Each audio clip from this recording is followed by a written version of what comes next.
In today's video, I'm going to teach you how to enter a loan in QuickBooks Online. This tutorial will guide you through setting up a loan account, recording the loan deposit, recording your loan payments, and finally tracking those payments over time.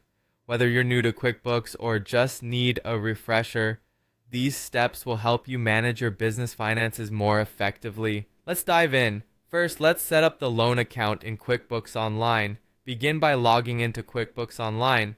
Once inside, navigate to the gear icon located in the upper right corner and click on it.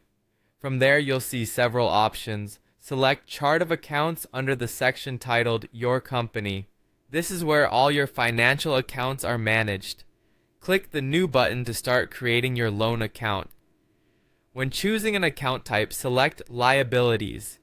If you're dealing with a loan that will be repaid over a year or more, choose Long-Term Liabilities. For loans repaid in less than a year, select Other Current Liabilities. Now give your account a relevant name, such as bank loan or business loan. Once you've done that, click Save and Close to finish setting up your loan account. Now let's record the loan deposit. Click on the plus New button and choose Bank Deposit. Select the bank account where the loan funds were deposited. In the section labeled Add Funds to this deposit, you will add the details of the loan. For Received From, enter the name of your lender. In the Account field, select the loan liability account you just created. Enter the full amount of the loan as a positive number.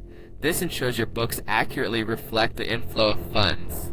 Then, simply click Save and Close to complete this step. When it's time to record your loan payments, which include both principal and interest amounts, click plus New again and select either expense or check. Choose the bank account you're using for the payment. Now you're going to split the payment into two parts. First, allocate the principal portion to your loan liability account. Then, allocate the interest portion to your interest expense account. Be sure to enter the correct amounts in each section. If you want to add any descriptions or notes, now's the time. Finally, click Save and Close. To keep track of your loan balances and payments, run a balance sheet report. This will show you the outstanding loan balance at any given time. Additionally, you can use the profit and loss report to monitor your interest expenses over time. These reports are great tools for staying on top of your business loans and ensuring your financial health. That wraps up our tutorial on how to enter a loan in QuickBooks Online. With these steps, you can efficiently manage your business loans, keeping all your financial data accurate and up to date. Thank you for joining me, and see you in the next video.